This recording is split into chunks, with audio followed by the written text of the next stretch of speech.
کراچی میں معصوم زندگیوں کے لیے کھلے گٹر موت کا سبب بننے لگے۔ میئر کراچی مرتضی وہاب کہتے ہیں ہم گٹروں پر ڈھکن لگاتے ہیں، ہیروئن چوری کر لیتے ہیں۔ شہریوں کو چاہیے صرف ویڈیو نہ بنائیں، پولیس کی چوری کی اطلاع بھی دیں۔ پانی چوروں کے خلاف کارروائی کرتا ہوں تو الزامات کی سیاست شروع ہو جاتی ہے۔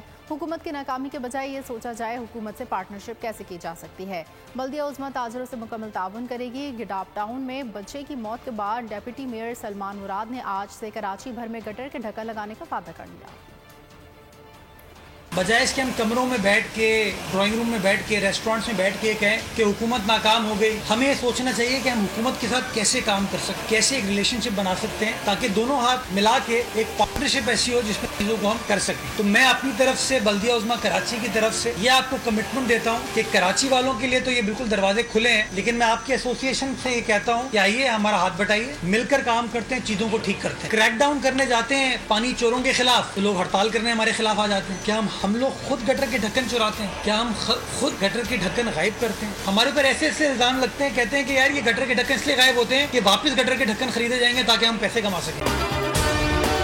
اگر آپ کو یہ ویڈیو پسند آئی ہے تو ہمارے چینل کو سبسکرائب کیجیے اور بیل آئیکن پر کلک کیجیے۔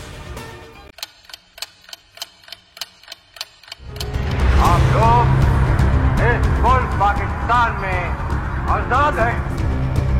صحافتی اصولوں پر کاربند بول نیوز نے رکھی روایت برقرار۔ بول نیوز کی جانب سے دیکھنے والوں کو یوم آزادی کی بے حد مبارکباد۔ ملک بھر سے جشن آزادی کی تقریبات بول نے دکھائی اپنی سکرین پر۔ پاکستان کے 76ویں یوم آزادی کا جشن بول نے سنائی پاکستان زندہ باد کے نعروں کی گونج۔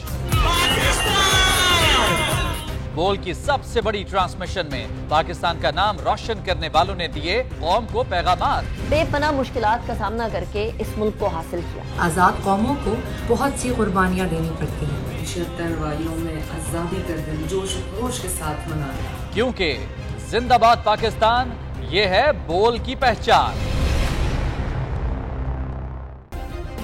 سبسکرائب کریں اور بیل دبائیں تاکہ کوئی خبر رہ نہ جائے۔